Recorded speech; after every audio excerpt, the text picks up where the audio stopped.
오늘 로마서 5장 1절에서 11절까지의 내용은 크게 이렇게 표현할 수 있습니다.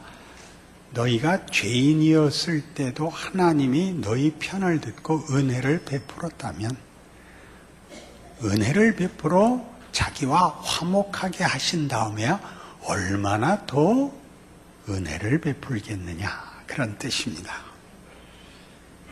이런 문제를 성경이 다루고 있는 이유는 이 시간 순서가, 구원이 우리가 생각하는 것과 다르게 되어 있기 때문입니다.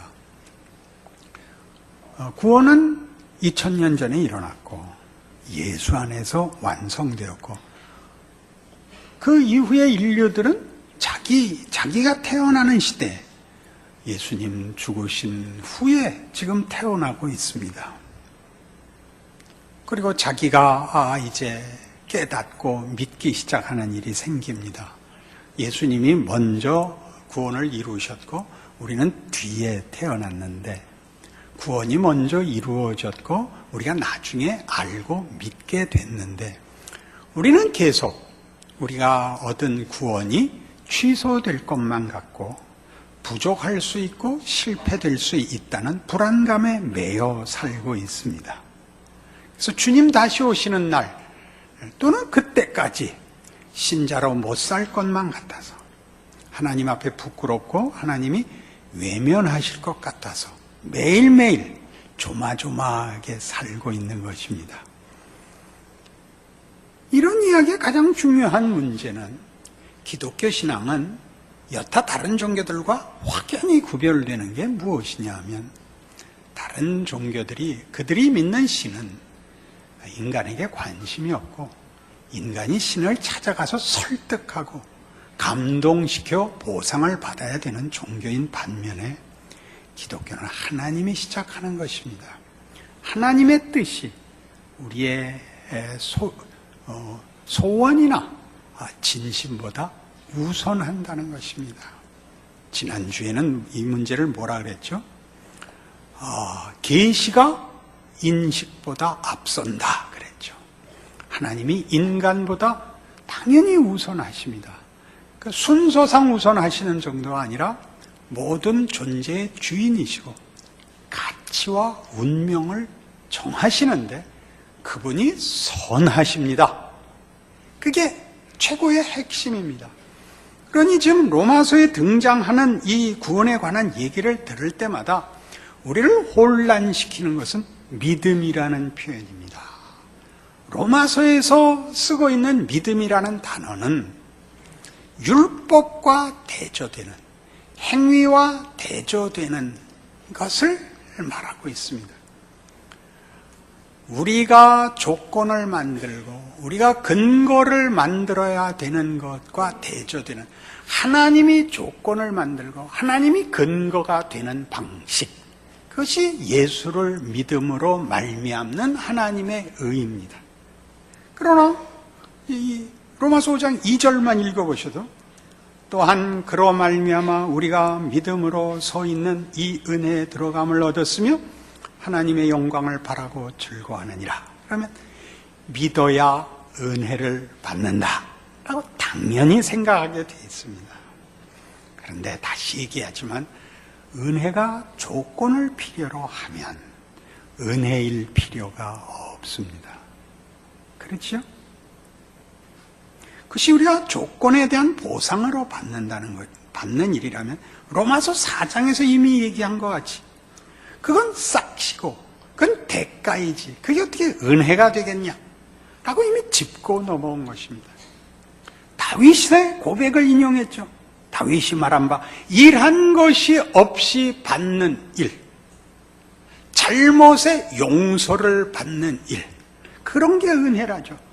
잘못해서 받을 수는 없는, 잘해야 받는 것을 잘못했는데도 받는 것, 용서, 은혜라는 단어들이죠.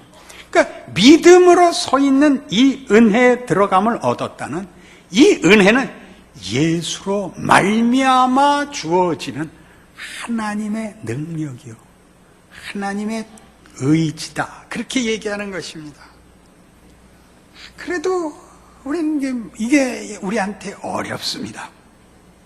그냥 앞에 4장 18절에서 아브라함을 어떻게 인용했는가를 다시 한번 찾아 들어갑시다.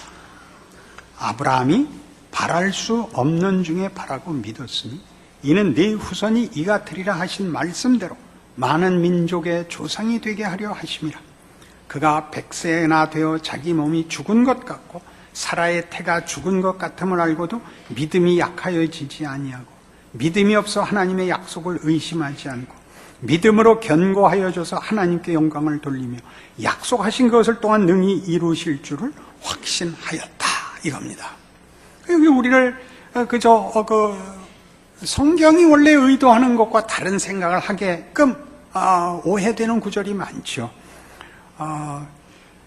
많은 민족의 조상이 되는 일이, 말하자면 아브라함이 믿음의 조상이라는 것은 아브라함이 믿어서 그 후손들이 이렇게 많아졌다라는 보상이 되어 있고, 그가 바랄 수 없고 그가 자식을 낳을 수 없음에도 불구하고 그가 하나님을 믿고 그 믿음이 흔들리지 않아서 하나님이 축복했다라고 읽힙니다. 믿음이 복과 은혜의 근거가 되는 순간 기독교는 붕괴되는 겁니다. 여기 아브라함은 뭘까?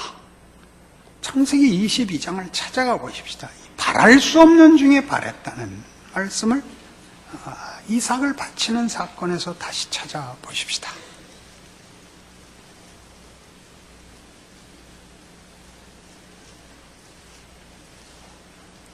창세기 22장 10절, 손을 내밀어 칼을 잡고 그 아들을 잡으려 하니 여호와의 사자가 하늘에서부터 그를 불러 이르시되 아브라함아 아브라함아 하시는지라. 아브라함이 이르되 내가 여기 있나이다 하매 사자가 이르시되 그 아이에게 네 손을 대지 말라. 그에게 아무 일도 하지 말라. 내가 내 아들 내 독자까지도 내게 아끼지 아니하였으니 내가 이제야 네가 하나님을 경외하는 줄을 아노라. 아브라함이 눈을 들어 살펴본 적 한 양이 뒤에 있는데 뿔이 수풀에 걸려 있는지라. 아브라함이 가서 그 수양을 가져다가 아들을 대신하여 번제로 드렸더라. 아브라함이 그 땅 이름을 여호와 이레라 하였으므로 오늘날까지 사람들이 이르기를 여호와의 산에서 준비되리라 하더라. 여호와의 사자가 하늘에서부터 두 번째 아브라함을 불러 이르시되 여호와께서 이르시기를 내가 나를 가리켜 맹세하노니 내가 이같이 행하여 내 아들 내 독자도 아끼지 아니하였은즉 내가 네게 큰 복을 주고 네 씨가 크게 번성하여 하늘의 별과 같고 바닷가의 모래와 같게 하리니 네 씨가 그 대적의 성문을 차지하리라. 또 네 씨로 말미암아 천하 만민이 복을 받으리니 이는 내가 나의 말을 준행하였음이니라. 내가 나를 이렇게 믿고 내 아들도 바쳤으니 내가 네게 복을 주어 네 씨를 하늘의 별 같게 하리라. 뭘로 확인을 해요? 이삭을 잡자. 이삭 자신도 이미 100세나 되어서 나서 자기가 난 게 아니다라고 아브라함이 알고 있습니다. 그러나 어쨌든 사라가 났죠. 하나님이 한 번 더 확인시키는 것입니다. 성경의 독자 모두를, 그 이삭을 잡아라. 네가 낳는 자식들로 네 후손이 하늘의 별같이 되지 않는다. 내가 만든다. 너는 애를 낳을 수 없다. 100살에 그걸 이삭을 줬는데 이삭을 준 이유는 없으면 안 되기 때문이 아니라 하나님이 100살에도 줄 수 있다. 낳을 수 없을 때도 줄 수 있다고 준 거다. 그러니까 너 잡아라. 네가 애를 못 낳고 네 후손이 하늘의 별같이 될 거다. 네가 이삭을 잡았으니 내가 네게 복을 주거든요. 분명해지죠. 잡은 믿음이 근거가 아니라 네가 자식을 만들 수 없음을 확인한 자리에서만 내가 하나님으로서 일을 하는 줄 네가 알리라 인 거죠. 표정들이 은혜가 안 되시네요. 그게 뭐 어때서? 그러니까 아브라함이 바랄 수 없는 중에 바랐다고요. 자식이 없는데 네 자손이 하늘의 별 같으리라. 이삭 하나 낳는데 그거 잡아라. 어떻게 믿었겠어요? 성경이 하고 싶은 얘기는 아브라함이 그걸 다 알았다가 아니에요. 무슨 대책이 있겠어요? 하나님이 오셔서 매번 그러는 거예요. 너의 이름은 열국의 아비다. 내가 네게 후손을 하늘의 별같이 주겠다. 아브라함이 뭐라 그러겠어요? 그래서 감사합니다 그랬겠어요? 말이 됩니까 그러겠어요? 그게 무슨 말인지 모르는 거죠. 막막한데 하나님은 자꾸 와서 그렇대요. 그 100살에 애 하나 얻었더니 그것도 잡으래요. 그걸 하나님이 준 줄은 알아요. 잡으래니 대책이 없죠. 바랄 수 없는 중에 바랐다는 말 아시겠어요? 기독교 신앙인들의 제일 많이 오는 시험이 뭐냐? 이거죠. 바랄 수 없는 신앙을 가지는 거야. 이 꼴로 무슨 복을 요구하겠어? 이 꼴에 무슨 하나님이 축복을 하겠어? 내가 이 꼴인데 무슨 이게 우리 모두를 붙들어 잡아 아무런 기대도 아무런 힘도 쓰지 못하게 만드는 겁니다. 내가 뭐라고? 간신히 예수만 믿었지 뭐. 지옥이나 안 가면 다행이지. 내까짓 게 뭐. 여기에 다 묶여있죠. 아브라함이 바랄 수 없는 중에 바랐다는 게 이거예요. 죽은 자가 생각할 수 없는 일을 하나님이 생각해 했다. 그런 얘기예요.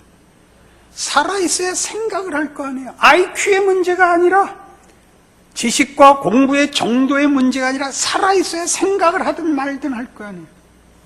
자식이 있어야 후손이 있고 말고 할 거 아니에요. 이미 나이 100살이 돼서 99살 때 하나님의 사자가 찾아와서 아브라함에게 내년에 네가 아들을 낳을 거라니까 사라가 웃어요. 아이고 농담이 심합니다. 그건 물론 원문에서 빠져 있지만 이 남은 다른 애들이나 잘 길러주십시오. 무슨 그런 심한 말씀을. 너 웃었다. 사라가 당황해서 안 웃었습니다. 너 웃었다. 내가 봤다. 넌 네 아들 웃음이라고 져라. 그렇게 된 거예요. 알아들어요? 바랄 수 없는 중에 뭘 받아요? 웃음을 받아요. 웃음을 받아. 그게 로마서가 하고 싶은 이야기. 언제 구원을 베풀었나 봐. 우리가 아직 연약할 때 기약대로 그리스도께서 경건하지 않은 자를 위하여 죽으셨도다. 언제 죽었다고? 우리 모를 때, 하나님과 어긋나 있을 때 우리를 위하여 그 아들이 와서 죽는다니까. 시간이 그렇다니까. 시간 순서가 로마서 5장이에요 7절. 의인을 위하여 죽는 자가 쉽지 않고 선인을 위하여 용감히 죽는 자가 혹 있거니와. 우리가 아직 죄인 되었을 때 그리스도께서 우리를 위하여 죽으심으로 하나님께서 우리에 대한 자기의 사랑을 확증하셨느니라. 사랑이 뭔데? 로마서 5장에서 사랑은 뭘까요? 사랑은 베푸는 자가 이유와 원인을 가지는 거야. 그걸 받아야 되는 자가, 사랑을 받는 자가 이유와 원인을 갖는 것이 아니라 사랑하는 자가 이유와 원인을 가지는 거야. 그게 사랑이야. 하나님이 여러분을 사랑하실 때, 여러분이 모를 때, 여러분이 반대편으로 갔을 때 그분이 여러분과 화해하셨어요. 죄와 사망에서 꺼내시고 그를 외면한 우리를 당신의 품에 안으셨대. 그러니까 5장 1절이 그러므로 우리가 믿음으로 의롭다 하심을 받았으니 우리 주 예수 그리스도로 말미암아 하나님과 화평을 누리자. 무슨 그러므로야? 무슨 그러므로? 그 앞에 있었던 4장 23절 그에게 의로 여겨졌다 기록된 것은 아브라함만 위한 것이 아니요 의로 여기심을 받을 우리도 위함이니 곧 예수 우리 주를 죽은 자 가운데서 살리신 이를 믿는 자니라. 예수는 우리가 범죄한 것 때문에 내줌이 되고 또한 우리를 의롭다 하시기 위하여 살아나셨느니라. 이런 일이 일어났다고, 완료됐다고, 이 사건이. 그러므로 뭐 지금은 로마서 3장 21절에 그 위대한 반전이 무엇이었어요? 모두의 입을 막고 모두를 심판 가운데 가둔 아무도 하나님의 진노에서 피할 수 없는 인류의 운명. 너희는 다 죽었다. 거기에 뭐가 붙어? 그러나가 붙자. 반전이지. 그러나라는 말은 당연히 반전이지요. 그러나 이제는 율법에 하나님의 한 의가 나타났으니 율법과 선지자들에게 증거를 받은 것이라. 곧 우리 주 예수 그리스도를 믿음으로 말미암아 그죠? 구원함을 얻는 하나님의 의입니다. 지금은 하나님이 먼저 하셨다. 하나님이 역사와 인류와 인생의 운명의 주인이라고. 그분이 일하시고 우리에게 그걸 베푸시는 거예요. 우리가 해야 반응하는, 그렇게 소극적이지 않았어요. 우린 자꾸 놓죠. 지금은 예수 이후에는 예수로 역사가 반분된다 그랬죠. 그 전과 그 이후로 하나님이 뭘 하셨느냐. 예수는 이미 오셨고 이미 죽으셨다고. 역사의 사실이에요. 뒤집을 수 없어. 번복시킬 수 없어. 취소할 수 없어. 그러므로 지금은 뭘 할 때냐? 뭘 해야만 되는 책임이 아니야. 누리는 거예요. 준 거야. 그러니까 여러분 당연히 질문이 나올 거예요. 그럼 마음대로 해도 돼요? 그게 죄예요. 그게 죄라고. 좋은 조건을 주면 좋은 조건에서 죄를 짓고, 나쁜 조건을 주면 나쁜 조건을 탓하여 변명하는 거, 그게 죄야. 하나님이 사랑하시고 구원을 이미 베푸셨다는데 뭐가 불편해요? 그걸 왜 꽈? 그죠? 그리고 왜 늘 하나님이 내가 원하는 걸 안 해준다 그래? 벌써 줬는데. 그게 로마서 5장이에요. 3절에 보는 바와 같이 5장 3절로서 다만 이뿐 아니라 우리가 환난 중에도 즐거워하는 이는 환난은 인내를, 인내는 연단을, 연단은 소망을 이루는 줄 알미로다. 소망이 부끄럽게 하지 아니하면 우리에게 주신 성령으로 말미암아 하나님의 사랑이 우리 마음에 부은 바 됨이니 우리가 아직 연약할 때 기약대로 그리스도께서 경건하지 않은 자를 위하여 죽으셨도다. 아니야. 사랑이 이미 증거되잖아. 사랑이 다 쏟아 부어졌잖아. 남김없이. 뭐가 겁이 나? 그러는 거죠. 무슨 환난이 겁이 나? 뭐 고통이 겁이 나? 그러는 거예요. 물론 그게 왜 그러면 그런 식으로 하느냐는 이제 더 풀어야 될 얘기예요. 나 완료된 것, 결정된 운명을 알아야 돼요. 하나님이 그의 선한 뜻을 이루시고야 만다. 우리를 사랑하시기 때문에 우리를 내버려 두시지 않는다를 알아야 돼요. 그래서 로마서 5장이 하고 싶은 것은 우리는 하나님과 화목되었다. 그의 영광을 바랄 수 있다. 현재에 대한 안심과 미래에 대한 확신이 비로소 생기는 거예요. 무엇을 근거로?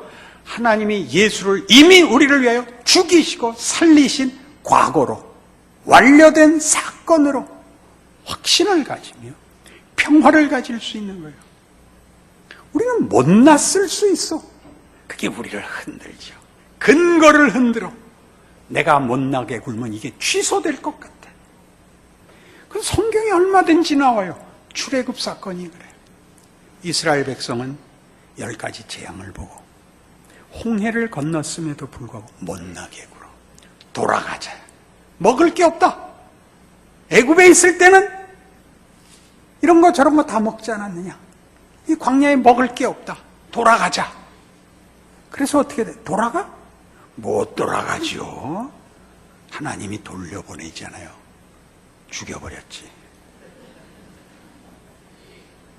가데스 바네아에서 정탐꾼을 보내. 못 싸운다. 가봤자 질 것이다. 밤새 울고 통곡하고 돌아가자 그래. 그래서 어떻게 돼? 못 돌아가. 하나님이 돌려보내지 않아 뺑뺑이를 돌죠. 40년간. 그거 하지 말라는 거예요. 밤낮 조마조마하고 자신의 실력만큼 하나님이 할 거라고 생각하지만 하나님이 더 하세요. 당연히 더 하세요. 부모가 되면 다 아는 거 있어. 자식을 몇 년 동안 길러보고 속가내지 않아. 그러는 부모 있어? 안 그래. 못난 자식은 있지만 버릴 수는 없어. 그건 상상 속에, 선택 속에 없어. 고통스럽지. 생각지 않아. 꿈도 꾸지 않아. 무슨 소리야? 대신 죽을 수 있어. 그게 부모지. 성경이 그 얘기를 하는 거예요. 여러분은 이 사건을 잊지 말아야 돼요. 바울을 논하면 바울은 훌륭해서 사도가 됐다 그래 자꾸. 바울이 그렇지 않다는데 우리가 우겨. 갈라디아서 1장을 가봐요. 신약성경 301페이지 갈라디아서 1장. 바울의 서신서들은 전부 시작이 이렇게 되어 있어요. 이 비슷한 내용으로 되어 있어요. 1장 1절. 사람들에게서 난 것도 아니요 사람으로 말미암은 것도 아니요 오직 예수 그리스도와 그를 죽은 자 가운데서 살리신 하나님 아버지로 말미암아 사도된 바울은. 왜 이렇게 설명하지? 자기의 헌신, 자기의 준비, 자기의 감동, 자기의 의지 같은 건 하나도 없어. 언제나 이거 수동태야. 붙잡힌 바 되고 세워지고 보냄을 받고야. 생각을 해봐요. 사도 바울 같이 아무 조건, 반대 조건에서 하나님에 붙잡힌 사람이 그 유례가 없어. 담에색으로 살기가 등등해서 칼 뽑아 들고 가다가 예수님이 그냥 박치기를 해버렸어. 이놈! 설명이 없어. 누구십니까? 나는 네가 핍박하는 예수다. 너 이제부터 내 종으로 살아라. 그래서 종이 됐어.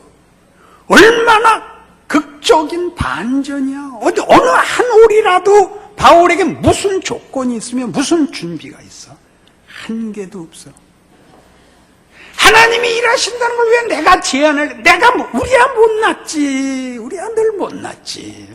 하나님은 안 놓으세요. 그 얘기를 하는 거야.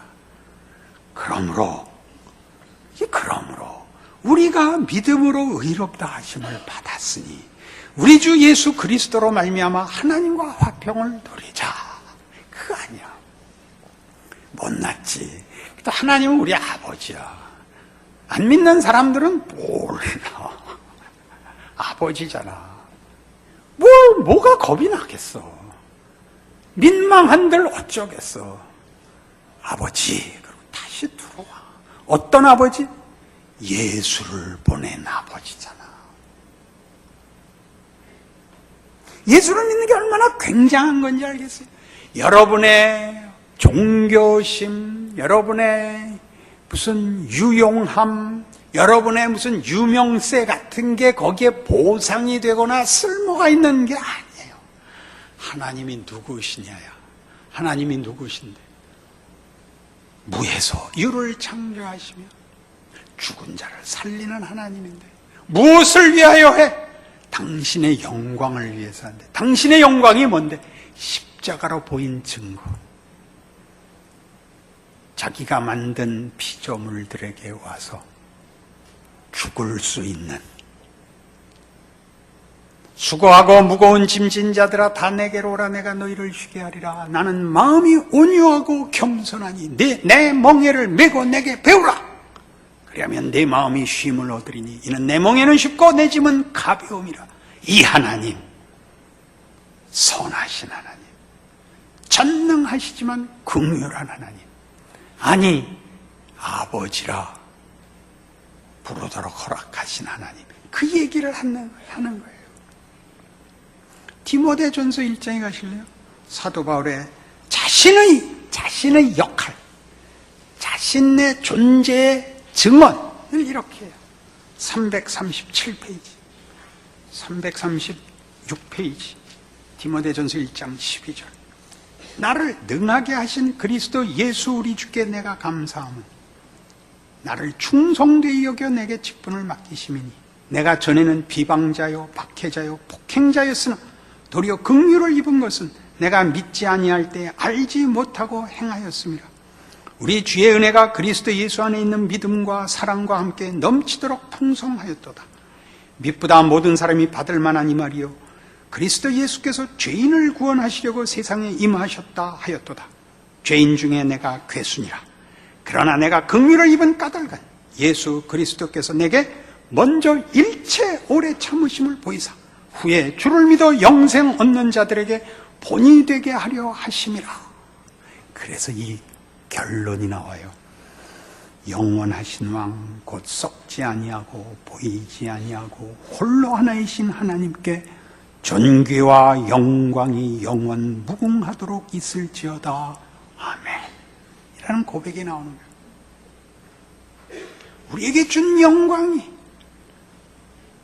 우리의 자격과 조건과 전혀 무관한 하나님의 거룩하심에 있거든요. 이게 지금이에요. 지금 누려야 하는 거예요. 여러분의 삶의 현장에서, 여러분의 지금 처한 형편에서 이 하나님의 자녀인 줄 알아야 돼. 그걸 어디서 비추? 이 흑암한 세상에서 빛이 되는 거예요. 그게 더 잘나고 더 굉장해서 빛이 되는 게 아니야. 이렇게 견디는 거야. 고린도 후서 6장. 이렇게 내가 가르쳐 줄게요. 이렇게 이 하나님을 이렇게 증언하는 거야. 291페이지 고린도 후서 6장 1절. 우리가 하나님과 함께 일하는 자로서 너희를 권하노니 하나님의 은혜를 헛되이 받지 말라. 이르시되 내가 은혜 베풀 때 너에게 듣고 구원의 날에 너를 도왔다 하셨으니 보라 지금은 은혜 받을 만한 때요 보라 지금은 구원의 날이로다. 우리가 이 직분이 비방을 받지 않게 하려고 무엇에든지 아무에게도 거리끼지 않게 하고 오직 모든 일에 하나님의 일꾼으로 자천하여 많이 견디는 것과 혼란과 궁핍과 고난과 매맞음과 갇힘과 난동과 수고로움과 찾지 못함과 먹지 못함 가운데서도 깨끗함과 지식과 오래 참음과 자비함과 성령의 감화와 거짓이 없는 사랑과 진리의 말씀과 하나님의 능력으로 의의 무기를 좌우에 가지고 영광과 욕됨으로 그러했으며 악한 이름과 아름다운 이름으로 그러했느니라. 우리는 속이는 자 같으나 참되고 무명한 자 같으나 유명한 자요 죽은 자 같으나 보라 우리가 살아있고 징계를 받는 자 같으나 죽임을 당하지 아니하고 근심하는 자 같으나 항상 기뻐하고 가난한 자 같으나 많은 사람을 부유하게 하고 아무것도 없는 자 같으나 모든 것을 가진 자로다.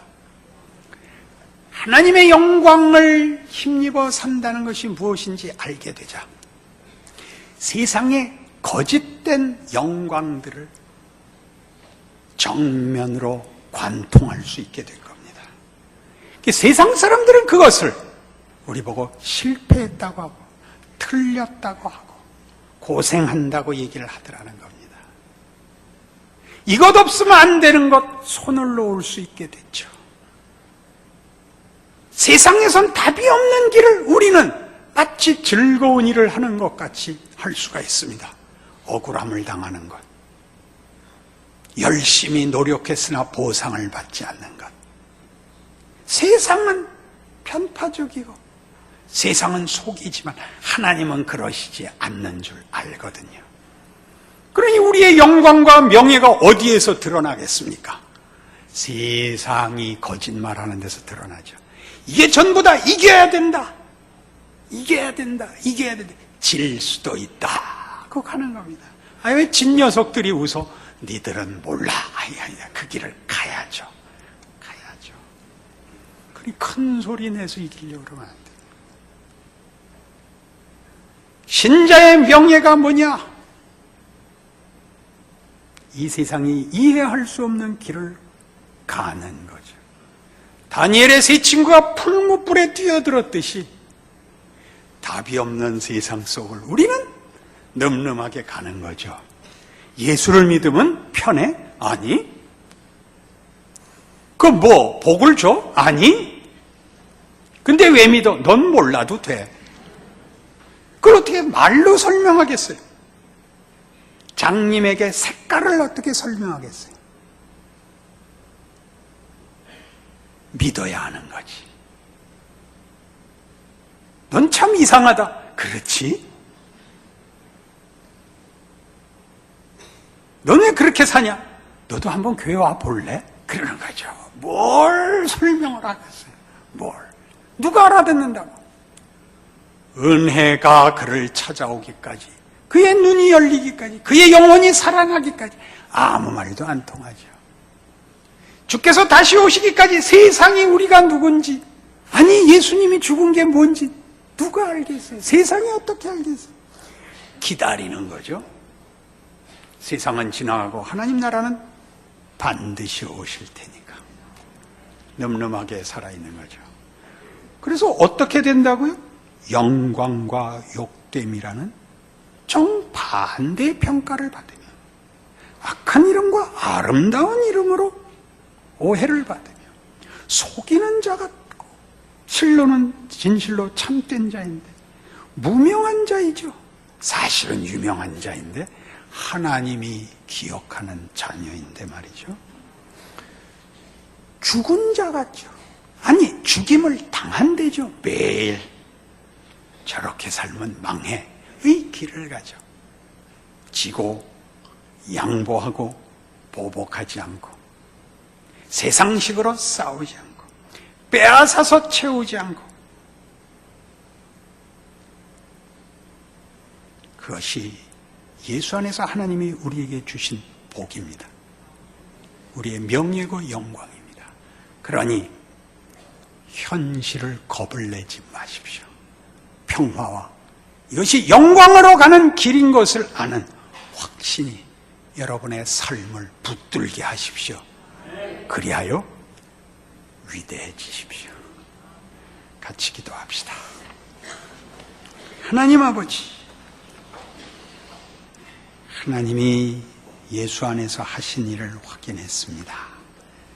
바랄 수 없는 중에 바란 하나님만이 하실 수 있는 인생을 걸어야 하는 게 만만치 않은 일입니다만 하나님이 그 약속 성실히 지켜 예수 안에서 우리를 자녀로 붙드셨습니다.